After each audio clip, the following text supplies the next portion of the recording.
성경을 영어로 하면 뭐라고 부릅니까? 바이블이라고 부르죠. The Bible. 그래서 이 바이블이라고 하는 단어는 비블리아라고 하는 단어에서 유래된 단어입니다. 이 비블리아라고 하는 단어는 책이라는 의미예요. 그래서 바이블이라고 하는 것은 원래 그 의미는 책들이라는 얘기입니다. 책들.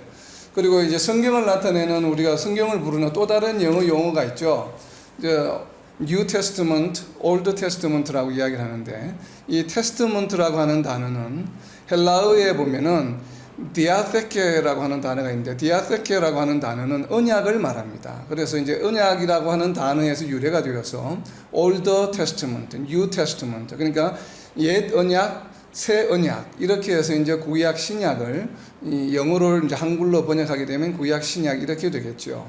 그리고 성경의 주제는 우리가 66권 성경이 있지만 각 권별로 주제와 메시지를 다 가지고 있습니다. 그래서 성경 각 권은 하나님이 인간에 대한 구원과 계획과 영생의 그 주제를 가지고 있다. 즉 이제 바꾸어 말하면 지난 시간에 저희가 배운 것으로 표현을 하면 바로 특별 계시에 관한 내용이죠. 그래서 특별 계시에 관한 내용이 성경에 다 기록이 되어 있다라고 하는 것이고, 구약 성경의 내용들은 처음부터 구약 성경이 존재했던 것은 아니죠.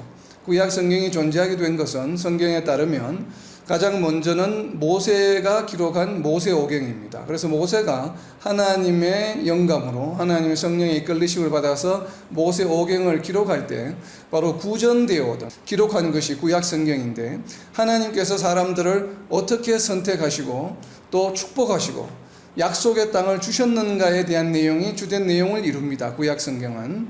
그리고 이 구약 성경은 이 현대에 있는 구약 성경의 모태가 된 것은 어떻게 보면 BC 한 3세기에서 1세기, 약 한 2세기에 걸쳐서 기록이 된 이 70인 헬라어 성경이 있습니다. 알렉산드리아에서 기록이 된 약 72명의 사람들이 모여서 기록한 헬라어 구약 성경이 오늘날 이제 모태가 되고, 이 헬라 성경 70인역을 바탕으로 해서 라틴어 성경인 불게이트가 이제 기록이 되었는데, 이것은 약 한 4세기에 기록이 된 불게이트 성경이 약 한 1000년이 지나서 16세기가 되고 나서야 비로소 이 캐톨릭 공회에서 정식 구약 성경으로 확정이 되게 됩니다. 그래서 상당히 이제 시간이 걸렸는데, 이 불게이트 라틴어 성경이 가지고 있는 중요한 것 중에 하나는 이 라틴어 성경이 생기면서 이 라틴어 성경을 기반으로 한 영어 성경 작업이 되었다고 하는 것이에요. 그래서 영어 성경이 만들어지게 된 그 모태가 바로 라틴어 성경입니다.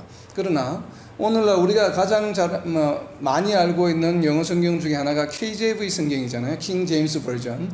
킹 제임스 버전은 이 라틴어 성경으로 번역이 된 성경이 아니라 히브리어와 헬라어로서 원본에서 직접 번역한 성경책입니다. 그리고 신약 성경은 구약 성경과는 조금 그 주제 내용이 조금 다릅니다. 물론 기본적인 주제는 하나님에 관한 것이 우리의 구원에 관한 내용이지만, 신약 성경이 담고 있는 주로 주된 이야기들은 예수님의 생애와 그리고 중요성, 그것을 시작으로 해서 복음이 어떻게 전파되었는가에 관한 내용들이죠. 그래서 신약 성경을 크게 세 분류로 나누어 보면 역사서에 해당하는 것이 바로 이제 복음서와 사도행전이 역사서에 해당합니다. 예수님의 역사와 그리고 복음이 어떻게 전거되었는가, 그리고 이어지는 그룹이 무엇인가 하면 바로 신약, 우리가 지금 갖고 있는 기독교 신앙에 대한 독트린에 관한 이야기예요. 그래서 21편의 서신서들이 신앙의 기본이 되는 기독교 신앙의 독트린을 설명하고 있는 책입니다. 그리고 마지막에 있는 한 권의 책, 이 요한계시록은 앞으로 다가올 계시에 대한 내용을 설명하고 있죠. 이렇게 신약은 크게 세 분류로 나누어 볼 수가 있습니다. 그리고 그 다음에 우리가 좀 유념해야 될 것은 성경 원본이 기록된 언어의 종류입니다. 성경은 몇 가지 언어로 기록되었을까요? 원본 성경은 세 가지 언어로 구성이 되어 있습니다. 세 가지, 우리가 잘 알고 있는 것처럼 구약 성경은 히브리어로 기록이 되어 있고, 그리고 신약 성경은 헬라어로 기록이 되어 있습니다. 주로. 그런데 구약의 일부에 무슨 언어가 기록이 되어 있냐면 아람어라고 하는 언어로 기록이 된 부분들이 있습니다. 아람어. 그러니까 특별히 구약의 아람어가 많이 기록이 된 두 가지 성경이 있습니다. 우리가 잘 알고 있는 다니엘서를 보게 되면 다니엘서 2장 4절에서 7장 28절까지, 그러니까 다니엘서가 전체가 12장인데 거의 절반에 해당하는 부분이 아람어로 기록이 되어 있습니다. 그래서 이 다니엘서 2장 4절부터 7장 28절까지 내용은 주로 보면 무엇인가 하면 다니엘이 꾼 꿈에 대한 예언의 내용들입니다. 이 예언의 내용들이 전부 아람으로 기록이 되어 있습니다. 그래서 거의 6장에 걸쳐서 아람으로 기록이 되어 있고, 그리고 두 번째는 에스라스가 있는데, 에스라스에 보면 에스라서 4장 8절부터 6장 18절까지 거의 3장에 걸쳐서 2장 반 정도가 아람으로 기록이 되어 있는데, 이 에스라스에서 아람으로 기록되어 있는 부분은 왕에게 올리는 상소문에 대한 내용이 아람으로 기록이 되어 있고, 그리고 에스라스 7장 12절부터 26절까지에 있는 내용은 아닥사스다 왕이 에스라를 예루살렘으로 돌려보낼 때 써준 그 조서가 있습니다. 칙령이. 그 조서의 내용이 아람으로 기록이 되어 있습니다. 그래서 에스라스에서는 크게 두 파트가 4장 8절부터 6장 18절까지, 그리고 7장 12절부터 26절까지가 아람으로 기록이 되어 있는데, 이 대표적인 이 아람으로 기록되어 있는 부분입니다. 이 외에 간단하게 그냥 한 절로 예레미야서 10장 11절이 아람어로 기록이 되어 있고, 창세기 31장 47절에 보면 지명을 나타내는 단어가 아람어로 기록된 것이 있습니다. 거기서 이제 아주 단편적인 것이고, 다니엘서와 에스라스의 공통점은 무엇일까요? 왜 이것은 아람어로 기록되었을까요? 이 부분들이 예언에 관한 부분은 아무래도 다니엘이 꿈에서 이제 비전으로 들은 내용인데, 그것을 아마 아람으로 들었을 가능성이 있고, 아니면 그 내용이 너무나도 중요하기 때문에 아람으로 기록했을 가능성이, 두 가지의 개연성이 다 있습니다. 그러나 우리 이 어떤 경우가 되었든지 간에 다니엘서와 에스라스는 어느 시대에 기록이 된 책인가 하면 바로 포로 시대 때 기록이 된 예언서죠. 그래서 포로 시대와 포로에서 돌아온 귀환 후의 시대입니다. 그래서 포로 생활을 거의 70년간 했는데 1차 포로로 끌려가고 간 사람들은 최소한 70년, 그리고 마지막인 3차 포로 때 끌려간 사람들은 최소한 50년간 바벨론에 거주했던 사람들이죠. 그래서 이 사람들이 돌아와서 다시 성전과 성벽을 재건할 때에 기록된 이제 내용들이 이제 에스라스에 포함이 되어 있는데, 한 70년, 최소한 50년, 길게는 70년 동안 이제 바벨론 지역에 살다 보니까 거의 적게는 2세대, 많게는 한 3세대 정도가 지난 세대들이죠. 그러다 보니까 자기네들의 언어였던 히브리어를 많이 잊어버렸습니다, 사람들이. 그러다 보니까 이제 현재 사용하던 아람어, 중동 지역에서 사용하던 시리아에 주로 사용하던 이 아람어가 그들의 언어가 될 수밖에 없었겠죠. 그래서 이 사람들에게 알아들을 수 있게끔 중요한 내용을 아마 아람으로 기록하지 않았나, 그렇게 생각을 해봅니다. 우리가 이것을 어디를 보면 알 수 있냐면 느헤미야서 8장 8절을 한번 펴보세요. 느헤미야서 8장 8절에 보면 사람들이 이제 예루살렘으로 돌아와서 그 해의 첫 번째 7월 달입니다. 그러니까 여기서 7월 1일이라고 하는 것은 유대력으로 7월 1일입니다. 유대 달력으로 7월 1일은 뭐 하는 날이에요? 7가지 절기 중에서 7월달이 굉장히 중요했죠. 유대력에서 우리로 하면 한 9월이나 10월경이 되는데, 7월 1일이 무엇인가 하면 바로 나팔절이에요. 나팔절. 나팔절은 무슨 날인가 하면 매달 초하룻날 나팔을 불어서 이제 세 달을 선포를 하는데, 특별히 7월 10일이 무슨 날인가 하면 대속죄일이에요. 그래서 1년 동안 있었던 모든 죄를 이스라엘 전 민족이 모여서 회개를 하는 것을 시작하는 날이 바로 나팔절입니다. 그래서 7월 1일부터 10일까지 10일 동안 모든 죄를 회개합니다. 그리고 이제 7월 10일 날 대속죄일이라고 부르죠. 7월 10일 날 모든 회중들이 모여서 이제 모든 죄를 대속하는 번제를 드리게 되는데, 바로 그 7월 1일의 모임이 바로 이 느헤미야서 8장 8절에 나와 있습니다. 그래서 느헤미야서 8장 8절에 보면 약 6시간 동안 예배를 드리죠. 그래서 아침 6시부터 이제 정오까지로 우리는 추정을 하는데, 에스라가 성경을 읽어줍니다. 이때는 물론 모세 오경이겠죠. 그래서 6시간 동안 모세 오경을 다 읽어줍니다, 회중들에게. 그런데 느헤미야서 8장 8절에 보면 뭐라고 되어 있습니까? 말씀을 선포하고 나서, 그리고 뭐 했다고요? 에스라와 제사장 그 율법사들이 말씀을 어려워서 해석해 주었다라고 이야기가 되어 있죠. 그래서 이 해석해 주었다는 의미는 우리가 추정하건대 아마 그 청중들이 히브리어에 능통하지 않았을 거라고 추정이 됩니다. 왜냐하면 거의 70년간, 짧게는 50년간 포로 생활을 하고 돌아온 사람들이기 때문에. 그래서 에스라가 율법사들이 모세오경은 원본이 무엇으로 되어 있습니까? 히브리어로 되어 있잖아요. 그러니까 히브리어를 예배 시간에 그대로 읽어주기 때문에 읽어주었지만 청중들이 알아듣지는 못해요, 제대로.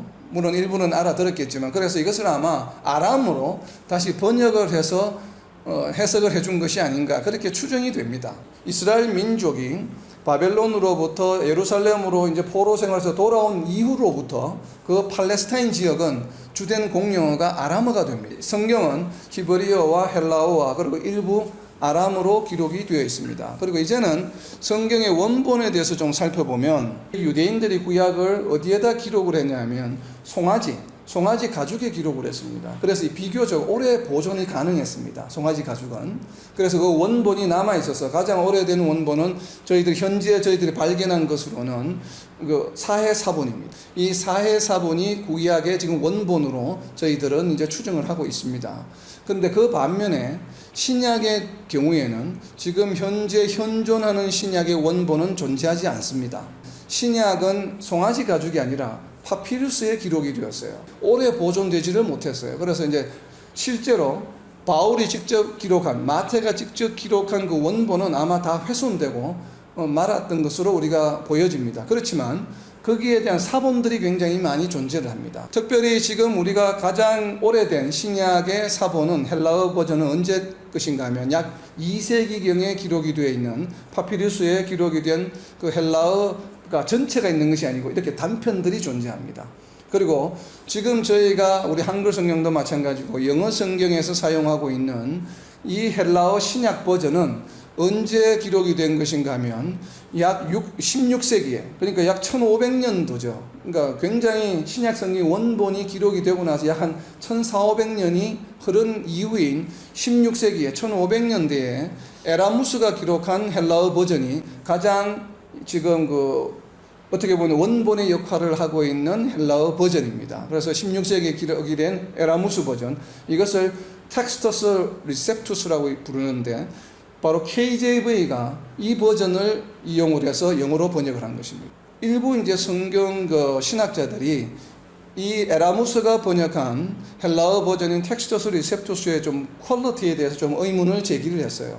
그래서 다른 헬라어 버전, 웨스트콧 앤 홀츠라고 하는 두 분이 이제 번역한 그 헬라어 버전이 있는데, 이 헬라어 버전을 기반으로 번역한 영어 버전이 바로 RSV 계통입니다. 그래서 Revised Standard Version이라고 하는, 그래서 KJV와 RSV, 그리고 거기서 이제 분파가 된 ASV, American Standard Version 같은 것들은 바로 이 웨스트콧 앤 홀츠 버전이라고 하는 헬라어 버전을 이용을 해서 영어 신약 성경을 번역을 했습니다. 그래서 이 헬라어 버전이 조금 퀄리티가 좋다고 이제 일부 신학자들이 이야기를 이제 주장하시는 분들이 있습니다. 그런데 이 두 버전 다 조금 퀄리티에 문제가 있다고 해서 19세기에 약 1800년대에 들어서 번역한 그 성경이 있는데, 네스터 알란트라고 하는 두 분이 번역한 책인데, 이 책은 굉장히 많은 헬라어 버전 원본과 또 그것을 설명하고 있는 여러 가지 우리로 말하면 교리에 관한 단편들이 많습니다.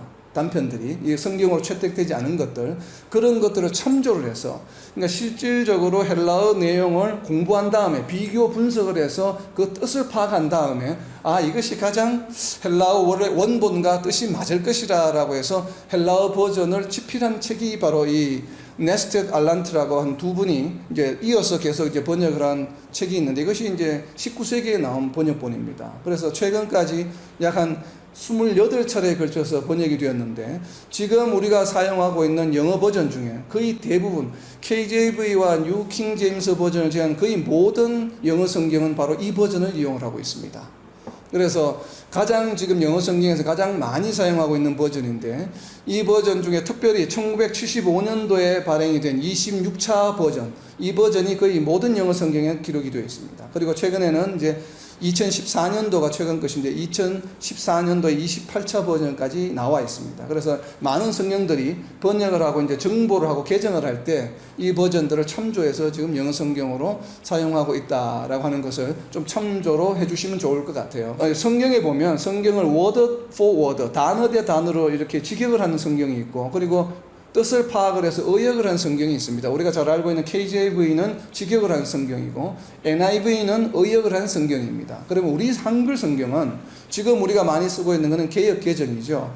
개역 개정이 나오기 전에는 개역 한글이라고 하는 버전이 있습니다. 개역 한글을 조금 더 이제 보완해서 편찬한 것이 개역 개정인데, 우리 한글 성경은 전부가 다 무엇인가 하면 word for word, 직역을 한 성경들입니다. 그런데 헬라어나 아니면 히브리어로부터 직접 번역을 한 성경이 아니고 중국판 성경인 중국어 물리역을 번역한 성경입니다. 그래서 우리 성경에 보면 한자어 용어가 많이 나오죠. 그 한자어 용어가 많이 나오는 이유가 바로 무엇인가 하면 중국어본을 번역한 성경이기 때문에 그렇습니다. 물론 개역 한글이나 개역 개정이 나오면서는 여러 가지 헬라어 버전이나 히브리어 원본을 이제 참조를 해서 많이 보완을 하긴 했지만, 그 처음 출발이 이미 중국어 버전이었기 때문에 한자어 용어가 많이 나옵니다. 기본적으로는. 그래서 직역한 성경이라고 보는 것보다는 좀 중역한 성경이죠. 그래서 중국어 버전에서 한글로 번역이 된 것을 토대로 우리가 계속 이제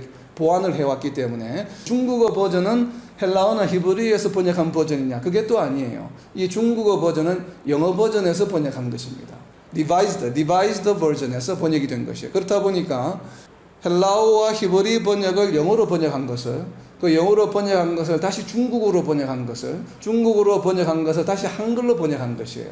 그래서 이게 여러 차례에 걸쳐서 중역을 하다 보니까 번역상의 오류가 있을 수 있습니다. 그래서 이 부분은 나중에 제가 성경의 모성을 설명할 때 다시 한번 말씀을 드리겠습니다. 이렇게 이제 개괄적으로 성경의 배경에 대해서 좀 참조를 하시고, 그리고 성경의 네 가지 특성을 영어로 표현하면, 영어로 이제 단어를 줄여서 이야기하면 scan이라고 이야기합니다. 첫 번째 S는 sufficiency, 충족성에 대한 얘기예요. 그리고 두 번째 C는 clarity, 명료성에 관한 이야기고, 그리고 A는 authority, 권위성에 관한 얘기요.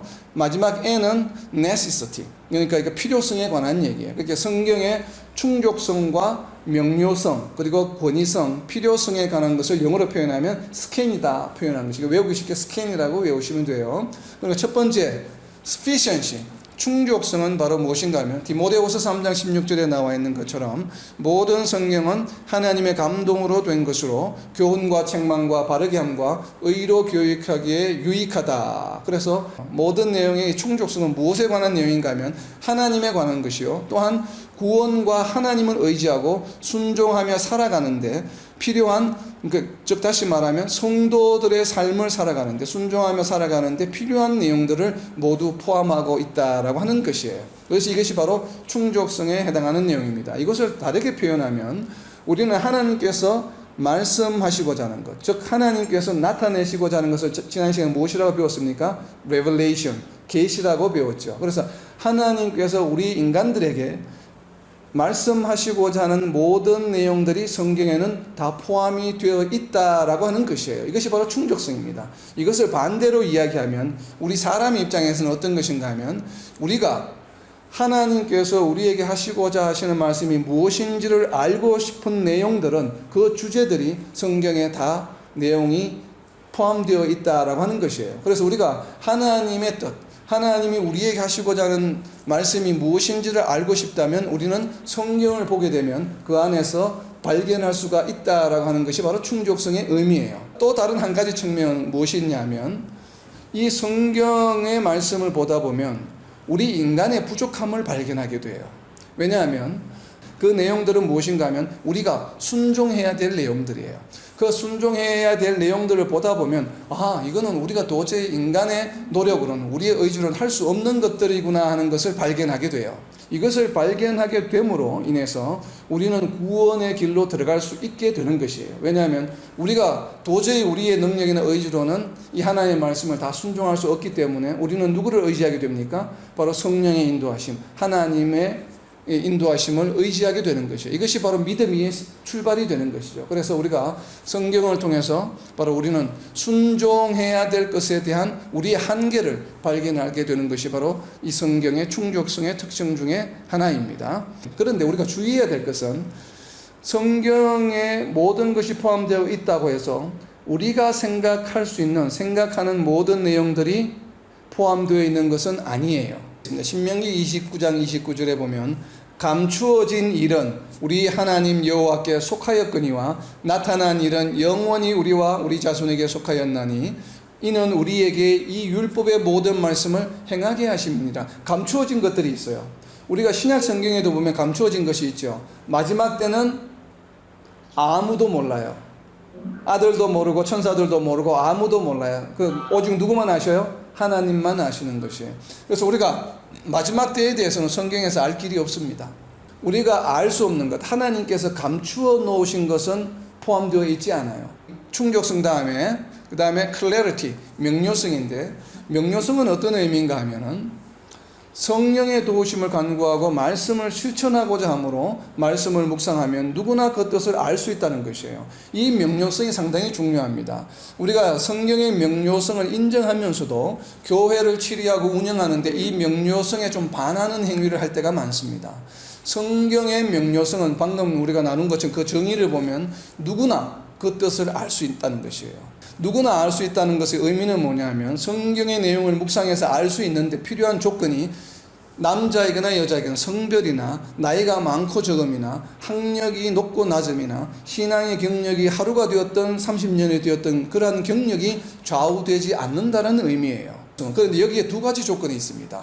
두 가지 조건이 무슨 조건인가 하면 첫 번째는 성령의 도우심을 간구해야 합니다.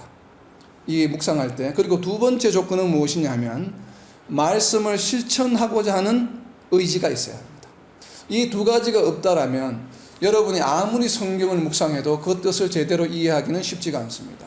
요한복음 14장 26절에 보면 보혜사 곧 아버지께서 내 이름으로 보내실 성령 그가 너희에게 모든 것을 가르치고 내가 너희에게 말한 모든 것을 생각나게 하리라. 그러니까 성령께서 가르쳐 주시기 때문에 누구나 이해할 수 있는 것입니다. 그래서 이것이 바로 성경의 명료성이에요. 성도들이 성경이 어렵고 힘든 이유는 이 두 가지가 전제되지 않기 때문에 해석하기가 어렵고 힘든 상황에 처하게 되는 것입니다. 그래서 우리가 초신자가 되었던 30년 목회를 하셨던 성교를 하셨던 상관없이 항상 성경 말씀 앞으로 나올 때는 어떻게 해야 돼요? 기도로 성령의 도우심을 간구해야 됩니다. 그리고 깨달은 말씀을 생활 속에 실천할 수 있기를 우리가 기도하면서 성경 말씀을 묵상할 때에 우리는 그 참뜻을 진리를 깨달을 수 있다라고 하는 것이에요. 이것이 바로 성경의 명료성입니다. 성경의 명료성을 나타내는 구약 성경의 구절을 보면 시편 19편 7절 말씀에 보면 여호와의 율법은 완전하여 영혼을 소성시키며 여호와의 정근은 확실하여 우둔한 자를 지혜롭게 한다라고 이야기하고 있어요. 그래서 하나님의 말씀은 우리의 영혼을 소성시켜요. 그래서 우리가 성령의 도우심을 간구해야 되겠죠. 그리고 우리를 어떻게 하냐면 우둔한 자를 지혜롭게 해주셔요. 그러니까 우리가 이미 지혜롭기 때문에 성령을 묵상하는 것이 아니에요. 어떤 자이기 때문에? 우둔한 자라.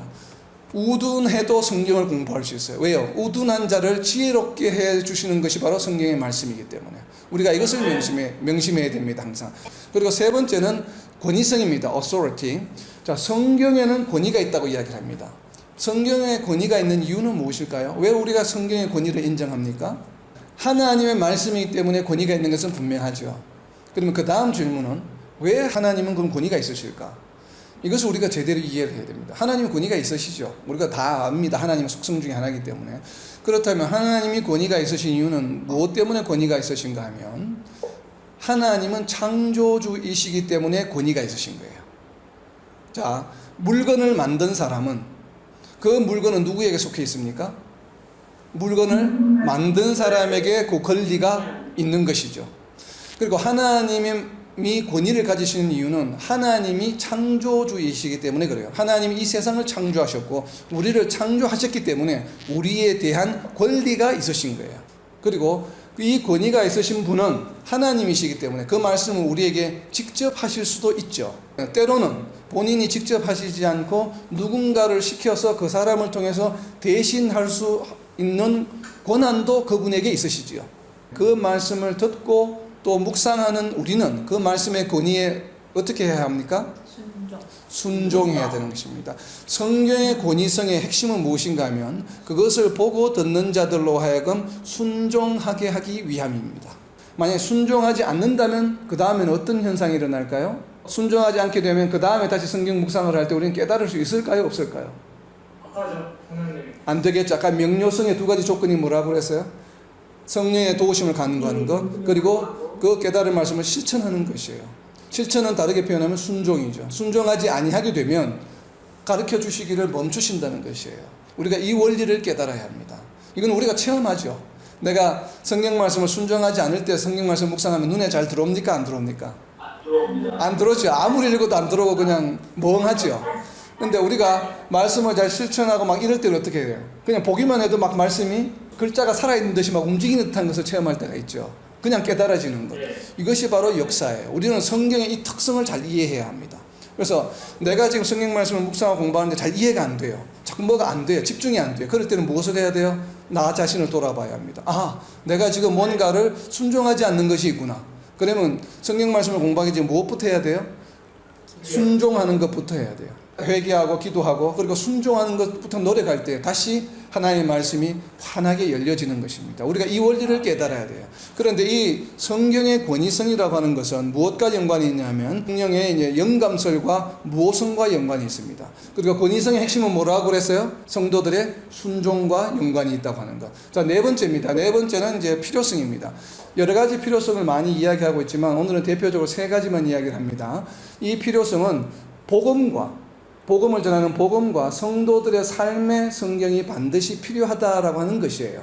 그래서 첫 번째 복음은 무엇인가 하면 첫 번째 구원의 방법과 과정을 이해하는 데 반드시 성경이 필요합니다. 로마서 10장 17절에 보면 그러므로 믿음은 들음에서 나며 들음은 그리스도의 말씀으로 말미암았느니라. 그러니까 이 지금 믿게 되는 과정을 설명하고 있죠. 그리고 요한복음 14장 6절에 보면 예수께서 이르시되 내가 곧 길이요 진리요 생명이니 나로 말미암지 않고는 아버지께로 올 자가 없느니라.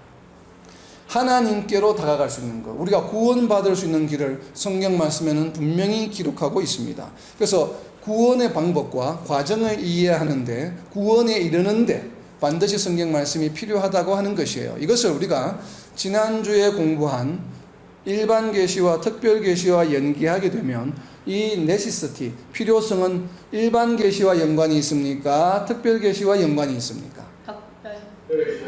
특별 계시와 연관이 있죠.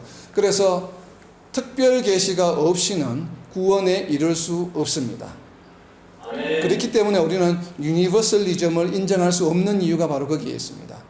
일반 계시론을 기반으로 하는 유니버설리즘은 이 성경의 특성에 비추어 보면 우리가 수용할 수 없는 내용이죠. 그래서 구원에 이르는 것은 반드시 특별 계시에 의해서만, 특별 계시가 존재할 때에만 구원에 이를 수가 있습니다. 그리고 특별 계시를 통해서만 우리는 구원의 방법과 과정을 이해할 수가 있는 것이에요. 그리고 이 네시시티, 필요성의 두 번째는 무엇인가 하면 성도들의 경건한 삶을 위해서 반드시 필요합니다. 디모데전서 4장 5절에 보면 하나님의 말씀과 기도로 거룩하여짐이라. 그리고 마태복음 4장 4절에도 보면 예수께서 대답하여 이르시되 기록되었으되 사람이 떡으로만 살 것이 아니요 하나님의 입으로부터 나오는 모든 말씀으로 살 것이라 하였느니라. 그러니까 우리가 성도의 삶을 살아가는데, 경건한 삶을 살아가는데 말씀이 필요한데, 그 경건한 삶을 살아가는 것의 원리, 필요한 모든 내용들이 어디에 기록이 되어 있냐면 성경에 기록이 되어 있다는 것이에요. 성경의 말씀의 묵상이 없이는 우리가 경건한 삶에 이룰 수가 있다 없다? 없습니다. 그래서 기도만 한다고 해서 될까요? 안 될까요? 될 수도 있습니다. 우리가 안 된다고. 왜냐하면 기도에 하나님께서 응답하시면 모든 것을 하실 수 있는 분이시기 때문에 뭐든지 하실 수 있죠. 그러나 기도뿐만 아니라 거기에 이 디모데전서 4장 5절 말씀처럼 말씀과 기도로 이 양날개가 된다라고 한다면 정말 안성맞춤으로 완벽하게 성도의 경건한 삶을 이루어 나갈 수 있다는 것이에요. 그래서 기도할 때도 말씀이 기반이고, 말씀과 기도로, 찬양할 때도 말씀과 찬양으로, 항상 말씀이 그 근본의 기반이 되는 것이 우리 성도의 삶에 반드시 필요하다라고 하는 것이 바로 성경의 네시시티입니다. 그리고 세 번째는 뭔가 하면, 세 번째는 하나님의 뜻을 이해하는 데 반드시 필요합니다.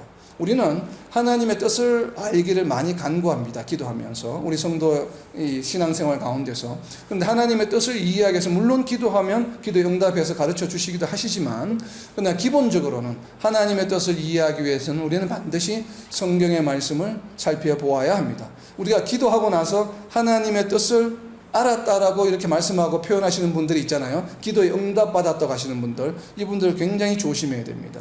그 기도의 응답은 반드시 무엇에 다시 확인해야 돼요? 베레아 교인들처럼 하나님의 말씀, 기록된 로고스 말씀에 내가 기도로 응답받은 내용들을 반드시 말씀으로 재확인해야 됩니다. 그래서 말씀에 정말 포함되어 있는 내용인가, 말씀에 기록되어 있지 않는 내용이고 포함되어 있지 않는 내용이다라면 그 응답은 사탄과 귀신의 응답일 수도 있다는 것을 우리는 유념해야 됩니다. 항상 기도할 때에. 그리고 기도에 응답받았으면 반드시 그 말씀을 성경의 말씀에 기록해서 확인해야 된다는. 그래서 성경의 이 네시서티의 세 번째 내용은 하나님의 뜻을 이해하는 데 반드시 필요하다. 데살로니가전서 4장 3절 말씀에 보면 하나님의 뜻은 이것이니 너희의 거룩함이니라. 그리고 골로새서 4장 12절입니다. 골로새서 4장 12절 말씀에 보면 너희로 하나님의 모든 뜻 가운데서 완전하고 확신 있게 서기를 구하노니. 바울 사도가 골로새 교인들에게 이야기합니다. 너희가 너희들이 모두가 하나님의 뜻 가운데 완전하기를 원한다 라고 하는 것은 무슨 얘기인가 하면 바로 하나님의 말씀을 잘 묵상하고 그것을 생활 속에 실천하게 되면 어떻게 돼요?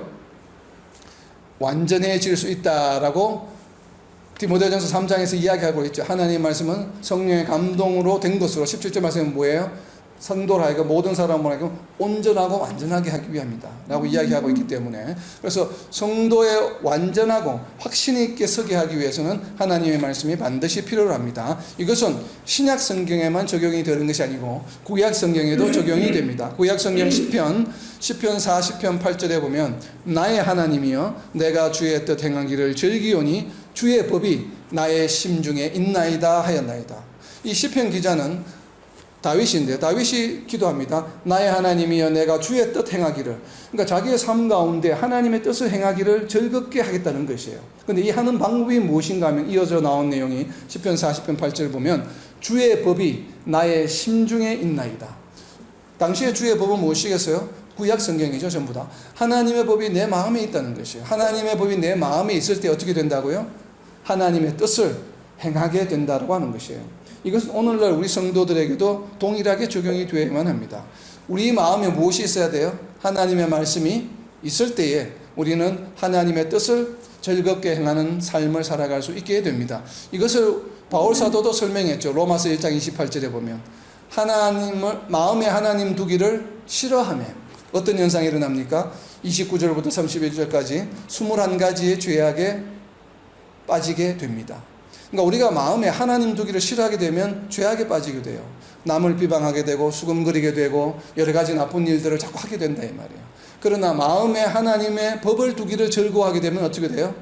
거룩한 삶, 하나님의 뜻을 행하는 삶을 살아갈 수 있게 된다고 하는 것이 바로 성경의 필요성 중에 중요한 내용 중에 하나입니다. 그래서 우리가 방금 살펴본 것처럼 성경의 충족성, 그리고 명료성, 그리고 권위성, 필요성을 이해하는 것은 하나님에 대한 내용, 하나님을 아는 것과 구원의 진리를 깨닫는 것과 그리고 성도의 삶을 거룩하게 온전하고 완전하게 살아가는데 반드시 필요한 내용이다라고 하는 것이에요. 그래서 우리가 이 성경의 4가지 특성을 기억할 때에 그냥 단순히 맹목적으로 외우지 말고 각각이 무엇과 우리의 성도의 삶과 연관이 있는가, 필요성은 우리가 정말 하나님의 뜻대로 살아가기 위해서, 구원에 이르기 위해서 반드시 필요한 것이구나. 그리고 하나님의 권위성은 무엇이에요? 이 성경의 권위성, 우리가 순종하기 위해서 필요한 것이구나. 그리고 충족성은 또 무엇과 연관이 있어요? 우리가 필요한 인생을 살아가다가 닥치게 되는, 마주치게 되는 모든 걱정거리, 이것에 대한 답이 어디에 있다고요? 성경 안에 다 기록이 되어 있구나 라고 하는 것. 바로 이러한 것들을 우리가 깨달음으로써 항상 말씀이 우리 성도의 삶 가운데 가장 기본이 되는 것을 말해요. 자, 그러면 필요성 가운데서 우리 신약에 지금 살아가는 사람들은, 신약시대에 살아가는 사람들은 신약 성경이 우리 손에 주어져 있습니다. 그런데 구약, 신약 성경이 있기 전에 구약 시대에 살았던 사람들, 그리고 구약 성경이 있기 전, 모세 이전 시대에 성경이 존재하지 않았던 시대에 살았던 성도들은, 하나님의 백성들은 그러면 이 성경의 필요성이 어떻게 적용이 될까요? 그들에게는 구원이 없습니까? 필요성 중에 하나가 첫 번째가 구원의 방법과 과정을 이해하는 데 필요하다고 했는데, 그럼 성경이 존재하지 않았던 시대에는 이 구원이 없었을까요? 구원이 있었죠. 구원이 있었는데 어떻게 있었냐 하면 그것을 알 수 있는 성경 구절이 우리가 이것이 궁금하죠. 궁금한 것은 답이 어디에 있다고요? 성경에 있습니다.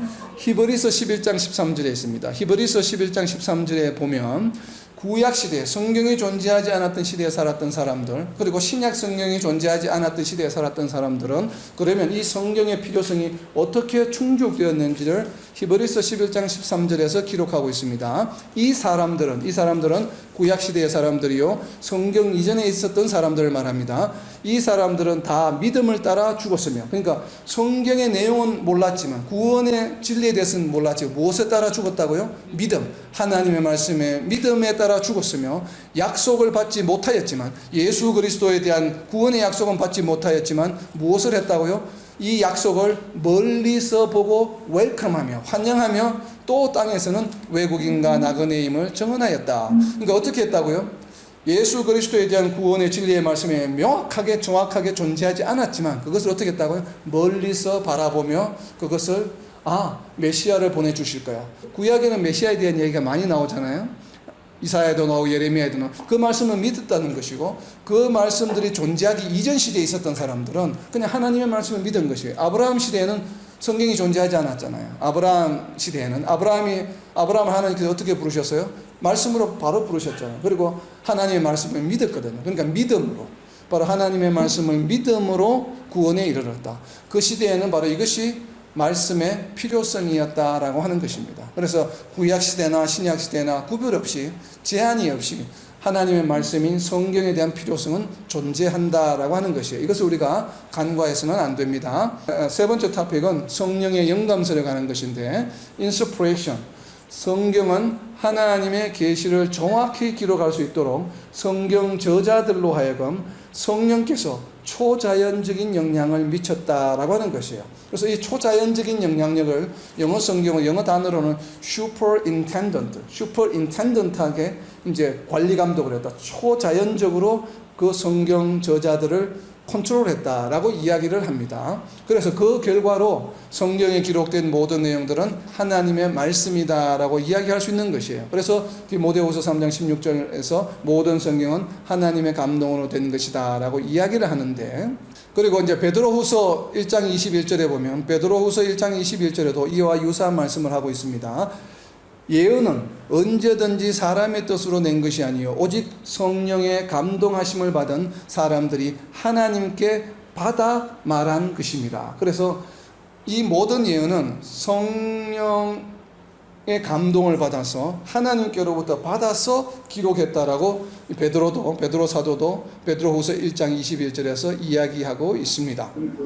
그래서 우리가 이제 성경을 성령에 의해서 기록이 되어 있다고 하는데, 학자들 가운데 여러 가지 이론들이 있습니다. 여러분들 아는 것처럼 이 인스피레이션 했다고 하는 거, 그리고 슈퍼인텐던트, 이렇게 성령이 성경 저자들을 관리 감독했다고 하는데 이것의 정도가 어느 정도인가에 따라서 나누어집니다. 그래서 이것이 어느 정도로 성경 저자들을 그러면 성령께서 컨트롤 하셨을까? 그 이제 강도, strength, 그 강도에 따라서 대표적인 이제 이론들이 약 5가지로 나누어지는데 간단하게 한번 살펴볼게요. 이 강도가 약한 것부터 제가 설명을 합니다. 강도가 약한 것부터 점점 강해집니다. 강도가 가장 약한 것은 intuition이라고 해서 한글로는 어떻게 번역이 되는지 제가 잘 모르겠는데 그냥 뭐 직관 이론. 그러니까 이 내용은 무엇인가 하면 성경 저자들에게 하나님께서는 성경의 내용들, 그러니까 영적 성경의 하나님의 말씀 이 내용들을 알아차릴 수 있는 통찰력을 하나의 그 사람에게 재능으로 주셨다는 것이에요. 그래서 이 성경 저자들이 바울 사도나 마태가 자기가 가지고 있는 영적 재능을 가지고 스스로 알아서 성경의 내용들을 기록했다는 것이에요. 그래서 그 내용들을 갖다가 하나님께서 가르쳐 주시거나 불러주시지 않았다는 것이에요. 그래서 성경에 기록된 내용들은 누가 알아차린 것이에요? 알아차린 그 주체는 성경 저자들이 이런 내용을 내가 기록해야 되겠구나라고 이제 알았다는 것이에요. 그런데 그 알았다는 것이 일반 사람들이 무언가를 철학자들이 깨닫는 수준이 아니라 성령께서 그런 하나님께서 하시고자 하는 말씀을 깨달을 수 있는 재능을 주셨다고 하는 것이죠. 그래서 이것을 다르게 한마디로 표현하면 바로 영적 천재들인 것이에요. 일반 사람들의 수준이 아니에요. 완전 영적 천재들로서 성경에 기록된 내용들을 자기가 알 수 있는 직관력, 통찰력을 가지고 있는 것이다 라고 하는 것이 바로 이 인투이션 이론이에요. 그래서 이 내용은 그 사람들이 알아서 내용들을 안 거죠. 물론 그 알 수 있도록 한 능력은 성령께서 주셨지만 실제로 성경의 내용들을 누가 한 거예요? 성경 저자들이 그 내용들을 전부 간추려서 했다라고 하는 것이에요. 근데 이것은 누가 주장하냐면 주로 자유주의 신학자들이 주로 이 내용들을 주장을 합니다. 자유주의 신학자들이. 그렇다면 사람이 그 내용을 주장했다라고 이제 우리가 어떤 부분들은 그렇게 할 수 있는 부분들이 있어요. 그래서 성경의 일부분만 하나님의 말씀이다라고 인정을 하고 일부분 아니다라고 생각할 수 있는 여지가 생깁니다. 이 내용은. 그리고 이것보다 조금 더 강한 이론은 무엇인가 하면 일루미네이션 이론인데 이것은 성령께서 성령의 저자들로 하여금 어떤 하나님이 말씀하시고자 하는 것을 영적으로 깨닫게 해주시는 능력을 주셨는데 그 내용들은 누가 결정하신가 하면 하나님이 결정하신 거예요. 그러니까 성경에 기록된 내용들을 전부 하나님이 이미 정해놓으신 거예요. 무엇을 기록할지. 바울은 이 내용을 기록하고 베드로는 이 내용을 기록하고 이 결정을 성경 저자들이 한 것이 아니고 하나님이 하셨는데 단지 성경 저자들로 하여금은 그것을 생각하고 이 기록할 수 있는 언어적인 표현 능력 이런 능력들을 좀 월등하게 해주셔서 기록하게 하셨다라고 하는 내용이 주장하는 것이 바로 일루미네이션 내용입니다. 이것은 바로 우리가 앞에서 알아본 인투이션보다는 조금 더 내용이 강화된 것이죠. 왜냐하면 내용을 하나님께서 정하시는 것이기 때문에. 그전에는 저자들이 능력을 가지고 내용들을 정했는데 이제는 성령께서 내용을 정해놓고 단지 기록하는 것들만 언어의 능력이나 이런 것을 더해주셨다라고 주장하는 것이 바로 이 두 번째 이론이에요. 그리고 이것보다 조금 강화된 것이 무엇이냐면 다이나믹 이론이에요. 다이나믹 이론은 이제는 성령께서 성경 저자들의 사고 방식까지 컨트롤하셨다. 사고까지 컨트롤하시고 그리고 사고까지 컨트롤했지만 성경을 기록하면서 어떻게 기록할 건가 그 표현 방법, 성경 내용들을 표현하는 방법들은 기자들, 저자들로 하여금 거기에 맡기셨다라고 하는 것이에요. 그러니까 표현하는 방법은 성령께서 관여하지 않으신 거예요. 왜냐하면 왜 이 이론을 이야기를 하냐 하면 성경을 보면 똑같은 내용인데도 저자에 따라서 복음서가 표현하는 방법이 다르죠. 베드로가 표현하는 방법이 다르고 바울이 표현하는 방법이 달라요. 그리고 바울 서신서 중에서도 심지어는 바울 서신서 중에서도 표현 방법이 다른 성경들이 있습니다. 데살로니가라든지 로마서가 다를 수 있는 거. 왜 그러냐면 바울이 성경을 기록할 때 어떻게 기록하냐면 대필자를 사용한 경우가 있습니다. 본인이 시력이 좋지 않았기 때문에 자기는 그냥 이야기해주고 그것을 알아들어서 헬라어로 이 대필하는 사람이 자기의 헬라어 지식으로 기록을 하다 보니까 헬라어 표현 방법이 바울 서신 중에서도 내용 표현 방법이 다릅니다. 그러니까 이런 부분들을 이제 보완하기 위해서 이 다이나믹 이론을 이야기한 것입니다. 다이나믹 이론은 성경 저자의 생각, 사고는 주장하셨지만 그 표현 방법은 저자들에게 맡겼다. 그러니까 이런 것들은 이제 대필한 사람들의 내용까지 수용할 수 있는 이론이긴 하죠. 그리고 그 다음에는 이것보다 좀 더 이제 강화된 것이 네 번째는 무엇인가 하면 저자들의 사고 생각을 컨트롤한 것뿐만 아니라 이제는 단어 선택까지도 컨트롤하셨다. 조금 전에는 저자들에게 맡기셨다고 했잖아요. 표현 방법을. 이제는 단어들까지는 다 성령께서 이 단어를 사용해라. 저 단어를 사용해라. 물론 표현 방법은 다르지만 표현하는 방법이 다르다 할지라도 그 단어를 사용하게끔 선택하게끔 성령이 컨트롤하셨다라고 주장하는 것이 verbal issue입니다. 그러니까 이 말 어휘를 전부 어휘까지도 다 컨트롤하셨다라고 주장하는 것이에요. 그리고 이것보다 더 강화된 다섯 번째 방법은 바로 뭐냐면 그대로 받아 적어라라는 dictation. 하나님이 불러주는 대로 그대로 다 받아 적었다라고 하는 이론이 다섯 번째예요. 그러니까 어떻게 보면 다섯 번째가 가장 성령의 컨트롤이 강한 것이죠. 그럼 여러분들은 이 다섯 가지 이론 중에 어떤 것에 동의하고 싶습니까? 다이나믹. 실질적으로 좀 유의해야 될 것은 켈빈은 본인의 저서에서 뭐라고 이야기를 하냐면 딕테이트했다라는 단어를 씁니다. 그럼 어떻게 보면 다섯 번째에 해당되잖아요. 바로 받아쓰기. 그러나 다른 내용 구절들을 보면 그런 의미를 나타내는 것은 아니에요. 그래서 유념해야 됩니다.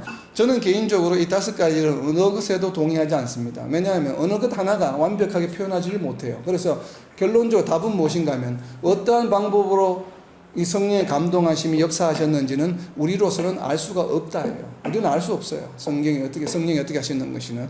단지 우리가 알 수 있는 것은 성령께서 저자들에게 초자연적인 영향력을 끼쳤다는 것은 분명합니다. 그리고 바울 서신의 경우에도 대필자가 있었고 이 대필자에게조차도 성령께서는 영향력을 미쳤다고 우리는 믿습니다. 그리고 또 저자들이 자신들의 사고와 그리고 자신들이 가지고 있는 신앙관 그리고 이런 장문 스타일 이런 것으로 비록 기록은 했지만 그 모든 과정에서 성령께서는 일일이 다 관여하셨다라고 우리는 생각을 합니다. 성령의 영감의 세 가지 특성을 좀 요약하면 첫 번째는 모든 말씀에 적용이 됩니다. 성경에 기록된 모든 말씀. 일부는 성경 말씀 중에서 믿음과 구원에 관한 것만 성령의 이제 영감서를 인정을 하고 나머지 부분 인정하지 않는 것을 주장하는 분들도 있습니다. 그러나 우리는 성경에 기록된 모든 말씀은 다 성령의 영감을 받았다라고 인정합니다. 그리고 두 번째는 성령에 기록된 모든 말씀은 하나님께 하신 말씀이다라고 우리는 인정합니다. 그런데 여기서 이제 질문이 나오죠. 성경에 보면 창세기에도 사탄이 이야기한 것도 나오고 욥기에 보면 욥의 친구들이 한 이야기도 나오는데 이것을 왜 하나님의 말씀이라고 이야기하는가? 이 하나님의 말씀이라고 이야기하는 것은 하나님이 직접 말씀하셨다라고 하는 것이 아니라 그 내용 중에는 바울이 한 이야기도 있고 베드로가 한 이야기도 있고 욥이 한 이야기도 있고 욥의 친구들이 한 이야기, 심지어 사탄이 한 이야기도 성경에는 기록이 되어 있죠. 그러나 우리가 성령의 영감서의 핵심은 무엇인가 하면 그 내용에 대한 것이 아니라 기록한 그 모든 과정에서 성령이 역사하셨다는 것이에요. 그리고 그 기록한 내용들도 하나님께서 다 관여하셨기 때문에 그 내용이 무엇이란 얘기예요? 진리는 아닐지라도 전부 팩트요, true, 사실이다라고 하는 것이에요. 사탄이 말한 것도 말한 그대로가 맞다 이 말이에요. 사탄이 말한 것이 진리일 수는 없죠. 하나님이 말씀하신 건 진리이지만 사탄이 말한 것은 진리가 아니죠. 그리고 욥의 친구가 말한 것도 진리가 아니라고 성경에서 말씀하고 있잖아요. 그러니까 말한 내용 컨텐츠 자체가 맞느냐 틀리느냐의 문제가 아니고 기록된 내용이 사실이냐 아니냐가 라는 관점에서 보는 것입니다. 그러니까 기록된 내용은 틀린 말이지만 그 말이 그렇게 말한 것은 맞다는 것이 왜? 성령의 감동으로 그 말씀을 기록하게 하셨기 때문에. 그래서 성령의 감동으로 성경 저자들에게 기록하게 하셨기 때문에 하나님이 말씀하셨다라고 표현하는 것이에요. 우리가 하나님이 직접 말씀하셨다는 것이 아니라 하나님이 직접 말씀하신 부분들이 많죠. 성경에 보면 특히 모세에게 하신 말씀도 있고 많이 있기 때문에 자 이렇게 우리가 좀 유념을 해야 되고 그리고 세 번째는 이 성령의 영감설의 세 번째 특성은 성령과 저자가 함께 기록한 것이다. 성령께서 성경 저자들의 글 쓰는 스타일이나 이런 것들을 다 활용하셨죠. 그런 의미에서 함께 하셨다는 것이에요. 근데 우리가 이제 유념해야 될 것은 학자들 간에 논쟁이 있는 부분이 뭔가 하면 신약을 읽다가 보면 신약이 구약에 상당히 많은 부분에 인용한 부분들이 있죠. 인용한 부분들. 근데 이 인용한 부분들 중에 보면 좀 논리적으로 구약의 내용을 잘못 인용한 부분들이 있다고 주장하는 학자들이 있습니다. 이 대표적인 것이 마태복음에 나와 있는 바로 임마누엘에 관한 것입니다. 이사야서에 나오는 임마누엘, 7장에 나오는 임마누엘 내용을 마태가 잘못 인용을 했다.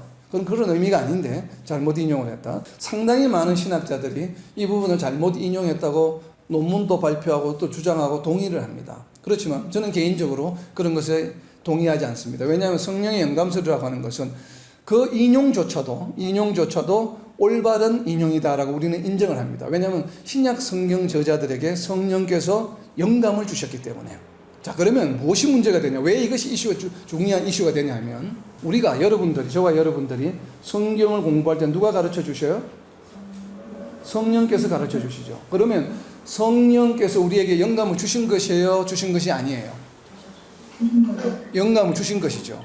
같은 논리로 어떤 성경학자가 열심히 성경을 공부를 했어요. 공부했으면 그건 누가 가르쳐 주신 것이에요?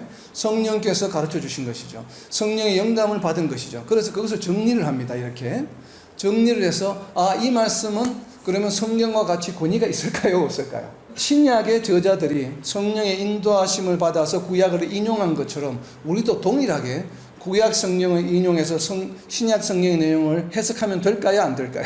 우리는 하면 안 됩니다. 성령의 관리 감독했다고 하는 그 정도가 신약의 저자들에게 한 그 강도와 우리에게 한 강도는 같다 다르다? 다릅니다. 다르기 때문에 우리는 그렇게 함부로 해석해서는 안 됩니다. 신약에서 그대로 인용한 부분을 우리가 맞다고 인정하고 그 부분은 그렇게 우리가 해석하고 이해하면 되지만 비슷한 논리로 다른 구약 성경의 내용을 같은 논리로 신약의 내용처럼 인용해서는 안 된다는 것이에요. 우리가 이것을 성경 묵상을 할 때 대단히 유념해야 됩니다. 성경의 inerrancy, 모성에 관한 것은 무엇에 관한 것인가 하면 중요한 것은 성경의 원본에 기록된 모든 내용들은 그 내용에 상관없이 모두가 사실이며 오류가 없다라고 하는 것이에요. 자, 여기에 조건이 무엇이었어요? 우리가 지금 여러분이 가지고 있는 개역 개정 성경에는 오류가 있습니까? 없습니까? 이것이 중요합니다. 우리가 성경의 무엇을 이해할 때 첫 번째가 조건이 뭐냐면 성경의 원본에 기록된 모든 내용들이에요. 번역본이 아니라 원본에 기록된 모든 내용들에는 우리가 오류가 없다라고 생각을 합니다. 그러나 번역본에는 번역에 오류가 있을 수 있습니다. 물론 번역도 성령의 인도하심을 받아서 많은 학자들이 심지어 NIV 같은 경우 100명의 전 세계 영어를 모국어로 하는 학자들이 모여서 번역을 했지만 그 번역에도 오류는 있을 수 있는 것이에요. 우리가 이것을 인정해야 됩니다. 그러면 우리는 어떻게 성경 묵상을 해야 될까요? 어떤 한 버전을 보고 어떤 성경 한 구절을 보고 그것이 옳다고 해서 그것을 맹목적으로 주장해서는 안 되는 이유입니다. 번역본에서는 얼마든지 오류가 있을 수 있습니다. 예를 하나 볼게요. 이건 한번 찾아볼게요. 우리가 방금 오늘도 살펴보았던 로마서 10장 17절 말씀입니다. 로마서 10장 17절 말씀에 보면 그러므로 믿음은 들음에서 나며 들음은 그리스도의 말씀으로 말미암았느니라. 우리 성경 개역개정에서는 그리스도의 말씀이라고 번역이 되어 있고 NIV 성경, 영어 성경을 한번 보세요. 영어 성경을 가지고 있으신 분들 보시면 The Word of Christ라고 되어 있죠. The Word of Christ. 예수님의 말씀으로 되어 있는데 혹시 KJV 성경을 가지고 있으신 분을 보시면 KJV에는 뭐라고 되어 있냐면 The Word of God라고 되어 있습니다. 그러니까 하나님의 말씀이라고 되어 있습니다. 공동 번역이나 새 번역에는 보면 뭐라고 번역이 되어 있냐면 예수 그리스도에 관한 말씀이라고 번역이 되어 있습니다. 예수 그리스도에 관한 말씀. 그럼 왜 이렇게 세 가지로 다른 번역이 나올까요? 헬라어 원본이 다릅니다. 그러니까 KJV가 사용한 헬라어 원본은 Textus Receptus라고 하는 버전인데 The Word of God, 하나님의 테오스라고 하는 헬라어가 쓰여지고 있습니다. 테오스. 그러나 지금 NIV라든지 많은 영어 성경에서 사용하고 있는 버전이 네스터 알란트 버전이라고 그랬죠. 1975년도에 나온 네스터 알란트 버전에는 크라이스트입니다. 크라이스트. 그러니까 테오스라는 헬라어를 쓰지를 않고 헬라어 단어를 무슨 헬라어로 쓰고 있냐면 크리스토스. 크리스토스라고 하는 그리스도를 말하는 헬라어 단어로 번역이 된 책이에요. 그런데 이게 아까 이 헬라어 버전은 무슨 버전이라고 그랬어요? 크리티컬 버전. 그러니까 내용을 여러 버전을 공부를 해서 내용에 따라서 만든 헬라어 버전이에요. 그래서 말씀의 내용을 보면 구원은 예수 그리스도에 관한 말씀이니까. 그래서 테오스라는 표현을 쓰지 않고 크리스토스, 그리스도라는 표현을 이 헬라어 원본이라고 생각하는 이 헬라어 버전에는 사용하고 있는 겁니다. 그래서 이것을 기반으로 번역한 대부분의 영어 성경들이 크라이스트로 번역이 되어 있고 그 번역을 따른 중국어 버전에서 번역이 된 한글 성경은 전부 그리스도의 말씀으로 되어 있는 것이에요. 그러나 KJV가 인용하고 있는 헬라어 버전에서는 하나님의 말씀입니다. 그러나 이것이 하나님의 말씀이든 그리스도의 말씀이든 같은 말이죠. 하나님의 말씀인데 무슨 하나님의 말씀이요? 예수 그리스도에 관한 말씀이요. 그것이 바로 예수 그리스도의 말씀이죠. 그래서 우리가 세 가지를 번역한다 할지라도 그 의미에는 변화가 없는 것입니다. 그래서 우리가 성경의 무엇을 볼 때 이것을 잘 유념해서 봐야 됩니다. 그래서 한 성경만 보지 말고 한 성경만 보게 되면 잘못하면 논쟁이 있을 수 있죠. 이건 예수 그리스도의 말씀이다. 근데 어떤 분은 아니야, 하나님의 말씀을 들음으로 우리는 믿음에 이를 수 있어. 예수 그리스도의 말씀만이 아니야. 이렇게 서로 논쟁할 수 있어요. 근데 그건 다 불필요한 논쟁이죠. 왜냐하면 하나님의 말씀이 곧 예수 그리스도에 관한 말씀이요. 그것이 예수 그리스도의 말씀이다라고 하는 것이에요. 그래서 우리가 개역 개정을 가지고 성경 공부를 할 때 가능하면 헬라어 원본이 다른 KJV 버전을 보는 것이 좋습니다. 그리고 KJV 버전 영어 성경에 또 하나를 더 한다라고 한다라면 의미로 번역한 것이죠. 직역을 한 것이 아니고. 그러니까 NIV 버전. 그리고 이제 직역에 관해서 하나 더 본다면 New American Standard 버전이나 이렇게 한 서너 가지 정도의 버전으로 공부를 하시면 이런 차이점을 발견할 수 있어요. 그러면 그 차이점에 따라서 우리가 좀 더 묵상할 수가 있죠. 이것이 이제 이 모성을 우리가 좀 공부하는데 유념해야 될 부분이고, 그리고 특별히 이제 이슈들이 이 모성의 이슈가 되는 것들 중에 하나는 많은 어떤 일부 이제 신학자들은 믿음과 구원에 관한 것 이외에는 하나님의 말씀에 오류가 있을 수 있다. 성령의 감동을 받았지만 오류가 있을 수 있다고 주장을 합니다. 그런 이제 성경적 진보적인 신학자들이 있는데, 그러나 우리는 기본적으로 이것을 인정하지 않습니다. 성경의 모든 내용은 우리에게 유익하다고 분명히 디모데후서 3장 16절에서 설명하고 있기 때문에, 그리고 또 완전하고 진리이다라고 잠언 30장 5절에서 설명하고 있기 때문에. 근데 무엇의 정도에 대해서 우리는 또 검토해볼 필요가 있습니다. 우리가 아까 인스피레이션의 정도를 살펴보았듯이, 그러면 에러가 없는데, 전혀 오류가 없는데, 오류가 없다는 정도를 우리가 어느 정도까지 인정할 것인가? 예를 들면 이런 것이에요. 구약을 읽다가 보면 성경 중에 모세가 기록한 내용 중에 어떤 잘못으로 인해서 뭐 몇천 명이 몇만 명이 일시에 죽었다라고 하는 얘기가 나오죠. 그러면 과연 이 숫자는 정확한 숫자일까요? 여호수아가 전쟁을 하는데 적군들을 몇천 명을 죽였다, 물리쳤다라고 이야기하고 있죠. 그러면 실제로 그 구약 시대에 죽은 사람들을 전장터에 가서 다 일일이 세어보았을까요? 세어보지 않았겠죠. 자, 이것을 이제 빌미로 해서 오류가 있다라고 주장한다 이 말이에요, 사람들이. 그러나 우리는 그것에서조차도 오류가 없다라고 생각을 합니다. 왜냐하면 우리는 세지 않았고 성경 기자들도 저자들도 세지 않았고 우리도 알 수 없지만 하나님께서는 그 숫자도 다 아신다라고 우리는 믿기 때문에 그래요. 근데 두 번째 오류의 이슈가 되는 것은 서로 상반된 내용들이에요. 성경을 읽다가 보면 성경 구절 중에 서로 대치가 되는 내용들이 있습니다. 그 대표적인 것이 무엇인가 하면 예수님은 하나님이시다라고 하는 성경 구절이 있죠. 근데 또 다른 성경 구절을 보면 예수님은 완전한 사람이다라고 하는 구절도 있습니다. 근데 우리는 어떻게 이해를 합니까? 이런 경우에 예수님은 완전한 사람이고 또 완전한 하나님이시다라고 이야기하죠. 왜요? 성경에 기록된 말씀이기 때문에. 사실은 논리적으로는 완전한 하나님이다, 완전한 사람이다, 공존할 수 없는 내용이죠.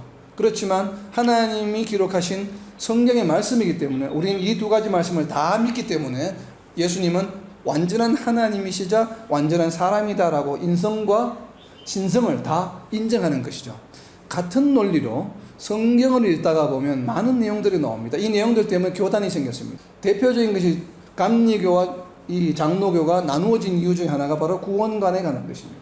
장로교는 한 번 구원받은 사람은 구원을 잃지 않는다고 우리가 확신하고 믿음을 가지고 있고, 감리교 존 웨슬리 쪽은 그것을 인정하지 않습니다. 받은 구원도 잃어버릴 수 있다. 그래서 구원은 완성되어 가는 것이기 때문에 성화의 삶을 살아가야 된다고 하는 것이 대표적인 교리의 차이입니다. 감리교와 이 장로교의 차이는. 그러면 왜 그러냐면 두 교단 모두가 다 성경 말씀에 근거한 내용을 주장하는 것입니다. 왜냐하면 성화의 삶을 살아라고 주장하고 있고, 많은 성경 구절에서 구원을 잃어버릴 수 있는 것처럼 표현한 성경 구절들이 너무나도 많기 때문에 그래요. 절대로 받은 구원을 잃어버리지 않는다라고 하는 로마서의 말씀이 또 있기 때문에 주장하는 것입니다. 그러면 여러분들은 이 두 성경 구절 중에 어떤 것이 옳은가요? 방금 우리가 살펴본 것처럼 예수님의 경우에 본 것처럼 우리는 둘 다 맞다라고 믿습니다. 그럼 왜 이 두 말씀이 왜 다 있을까요? 저는 두 가지를 다 믿습니다. 왜? 성경에 두 가지가 다 기록이 되어 있기 때문에, 기록이 되어 있는 말씀 무조건 믿기 때문에, 옳은 말씀이기 때문에. 그러면 이 두 가지를 어떻게 우리가 신앙생활에 적용할까? 저는 이렇게 해석하고 저 자신에게 적용합니다. 내가 구원의 확신이 흔들릴 때, 여러분이 신앙생활 하다 보면 구원의 확신이 흔들릴 때가 있죠. 정말 내가 믿는 것이 맞나? 내가 정말 구원을 받았나? 그런 의구심이 들 때가 있습니다. 신앙생활을 한 중에. 그럴 때는 장로교 쪽에 주장하고 있는 한 번 구원받은 구원은 잃어버리지 않는다라고 하는 말씀을 붙들고 그 말씀으로 위로를 받습니다. 나는 절대로 구원을 잃어버리지 않아. 나는 구원받은 게 확신해. 이렇게 이제 믿음을 가지고 있고, 그런데 우리가 살다가 보면 죄를 지을 때가 있죠. 잘못을 할 때가 있죠. 그리고 뭔가 유혹과 시험을 받을 때가 있죠. 그때는 어떻게 해야 돼요? 그때는 내가 이것을 하게 되면 구원을 잃어버릴 수도 있다. 나는 그 말씀을 묵상하고 또 그 말씀을 붙들고 죄를 짓지 않으려고, 시험에 빠지지 않으려고 나 자신을 경계할 때는 그 말씀을 붙듭니다. 그러니까 말씀의 용도가 다 있죠. 구원의 확신을 가질 때 필요한 말씀이 있고, 내가 또 경건한 생활을 하고 시험과 유혹에 빠지지 않을 때 필요한 말씀이 있죠. 만약에 나 한 번 구원받은 사람은 절대로 구원을 잃어버리지 않아, 이것만 붙들고 있다라면 시험과 유혹에 빠질 수 있겠죠. 왜? 빠져도 상관없어. 나는 구원을 안 잃어버리기 때문에. 이런 마음을 가지고 나중에 회개하면 되고 회개 기도하면 되지 뭐. 이렇게 할 수 있어요. 얼마든지. 또 실제로 신앙생활을 그렇게 하시는 분들도 아마 일부는 있을 거예요. 우리는 잘 모르지만 그냥 그렇게 해서는 안 된다는 것이에요. 그래서 왜 성경에는 두 가지 말씀이 다 기록이 되어 있을까? 그것은 성경의 아까 목적에 있는 네 가지 특성 중에 반드시 필요한데, 세 번째가 뭐였어요? 신앙의 경건한 성도의 신앙의 경건한 생활을 위해서 반드시 필요해요.